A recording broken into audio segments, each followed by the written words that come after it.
Hey guys, in today's class we are going to do interview जो Christopher Sylvester ने लिखा है। ये जो चैप्टर है ये 2 पार्ट्स में डिवाइडेड है। पहले पार्ट में उन्होंने कुछ ऑथर्स वगैरह के नाम लेके कि वो इंटरव्यू के बारे में क्या सोचते हैं वो बताया है, और दूसरे पार्ट में ऑथर ने कन्वर्सेशन दिखाई है जो एज एन इंटरव्यू हो रही होती है उम्बर्तो इको के साथ। लेट्स ट्राई टू अंडरस्टैंड कि वो स्टोरी में क्या कहना चाह रहा है। अब जो इंटरव्यू है वो अकॉर्डिंग टू द ऑथर एक बहुत ही अच्छा मीडियम ऑफ कम्युनिकेशन है जो काफी सालों से चलता आ रहा है। बिकॉज अब लेट्स सपोज कि मुझे एक स्टार बहुत ज्यादा पसंद है, कोई सेलिब्रिटी है मुझे बहुत ज्यादा पसंद है, and I want to know about him और हर। तो मैं डायरेक्टली तो हो नहीं सकता है, वो बहुत ही रेयर पॉसिबिलिटी होगी कि मुझसे मिलना चाहूँ तो मैं बहुत आसानी से मिल लूंगा, ऐसा तो नहीं है। अब उनको जानने का हमारे पास कुछ बहुत ही लिमिटेड तरीके बचते हैं, जिनमें से इंटरव्यू एक तरीका है। बिकॉज इंटरव्यू के मीडियम में क्या होता है कि जो एक इंटरव्यूअर होता है वो अपने पास क्वेश्चन रखता है, और जो सेलिब्रिटी है वो उस क्वेश्चन में जितने भी क्वेश्चन होते हैं उनका आंसर देने की कोशिश करते हैं। और वो क्वेश्चन जो है वो स्टार्स की लाइफ के बारे में ही होते हैं, तो उनकी लाइफ के बारे में जानने का शौक जो है वो काफी सारे लोगों को होता है। सो दैट इज वाई जो इंटरव्यू है उसको एक मीडियम ऑफ कम्युनिकेशन बोल रखा हुआ है। दो it is not a direct way of communication between me and the star जिसके बारे में मेरे को जानना है, बट हाँ जो इंटरव्यूअर और इंटरव्यूई है जिसका इंटरव्यू लिया जा रहा है और जो इंटरव्यू ले रहा है, उनकी कन्वर्सेशन के थ्रू, उनकी कम्युनिकेशन के थ्रू मुझे जो है उनके बारे में पता लग सकता है जिनके बारे में मैं जानना चाह रहा हूँ।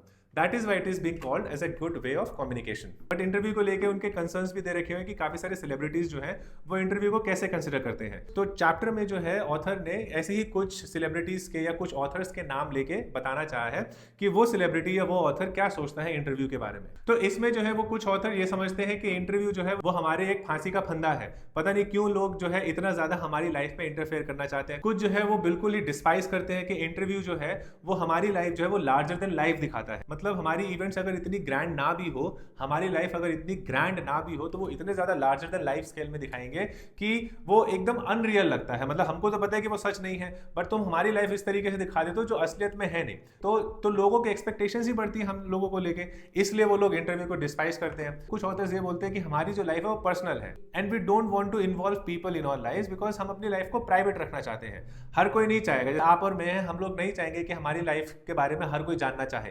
तो वैसे ही जब स्टार्स या सेलिब्रिटीज या ऑथर्स वगैरह होते हैं, जब वो फेमस हो जाते हैं, मतलब ये नहीं कि वो फेमस हो गए हैं, वो पब्लिक डोमेन में आ गए तो मतलब आप सब कुछ पूछ सकते हो उनसे, कुछ भी पूछ लो, उनकी लाइफ में पूरा अंदर घुस जाओ, ऐसा नहीं है। तो वो वही चीज बोल रहा है कि ये हमारा पर्सनल अफेयर है, हमारी पर्सनल लाइफ है। I don't understand that why do people want to know every single detail about our lives. तो वो ये चीज इसमें एक बताना चाह रहे हैं। बट इसमें एक आधे ऑथर ऐसे भी है जिनको कोई प्रॉब्लम नहीं है इंटरव्यू देने से, बिकॉज उनको ये लगता है कि this is one of the efficient way कि वो अपने बारे में लोगों को बता सकते हैं। तो ये इसमें पहले पार्ट में चलता है। And in the second part there is an interview जो उम्बर्तो इको के साथ हो रहा होता है। नाउ उम्बर्तो इको एक इटालियन राइटर है, और वो इंटरव्यू के दौरान ये बताते हैं कि वो किस तरीके से एक फिलोसॉफिकल अप्रोच रखते हैं अपनी स्टोरी को लिखने के लिए या फिर अपने एसेस को लिखने के लिए।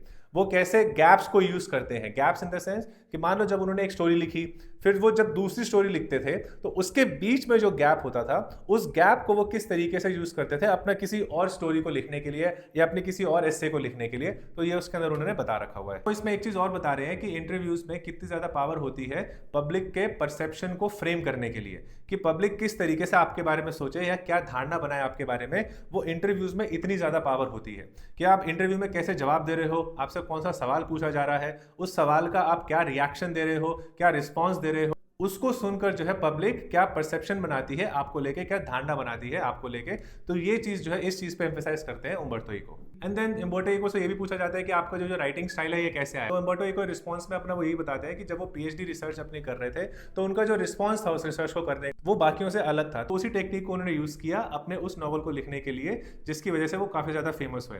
फिर उनसे एक क्वेश्चन और पूछते हैं कि आपको ये लगता है कि अगर आपका नॉवल आज से 10 साल पहले या 10 साल बाद छपा होता तो इतनी पॉपुलैरिटी गेन करता। तो जिसके रिस्पॉन्स में वो फिर से बोलते हैं कि मैंने नॉवल जो लिखा है वो आज के टाइम को देख के नहीं लिखा, वो सिर्फ ये हुआ है कि जो मैंने नॉवल लिखा है वो शायद सही टाइम पे पब्लिश हो गया, वो शायद सही टाइम पे लोगों के सामने आ गया। तो इसमें ये नहीं है कि मैंने टाइम को, कि आज का टाइम कैसे चल रहा है उसको माइंड में रख के लिखा है। वो सिर्फ ये हुआ है कि अगर आज से 10 साल पहले शायद होता तो वो शायद सही टाइम ना होता, या 10 साल बाद शायद सही टाइम ना होता। तो अभी जो है मैंने उसको पब्लिश जो किया है वो शायद सही टाइम पे हो गया है, एंड दैट इज वाई उसका जो नॉवल है वो इतना ज़्यादा फेमस हो चुका है। और वो अपने आप को नॉवलिस्ट कहलाना भी नहीं चाहते, बिकॉज इनका ग्रुप जो है वो अलग है। इनका ग्रुप जो है वो थोड़ा थिंकर्स और उनके बीच में बैठना वाला है। तो वो साफ बोलते हैं कि मेरे को अपने आप को नॉवलिस्ट कहलाना वैसे भी पसंद नहीं है, मैं थोड़ा अलग तरीके का बंदा, मेरे को थोड़ा अलग चीजों में रहना पसंद, तो वो कुछ इस तरीके से अपने बारे में बताते हैं उस इंटरव्यू के दौरान। अगर मैं शॉर्ट में समझाऊं तो इस चैप्टर में सिर्फ यही चीज है। अगर आपको डिटेल में समझनी है तो मैं लिंक दे दूंगा, मैंने डिटेल में भी इस चैप्टर को समझा रखा कि कौन से ऑथर ने कौन सी बात बोली है और उम्बर्टो इको से कौन कौन से क्वेश्चंस पूछे गए थे, बुक का नाम क्या था और उन्होंने किस तरीके से किस क्वेश्चन का क्या रिस्पॉन्स दिया है।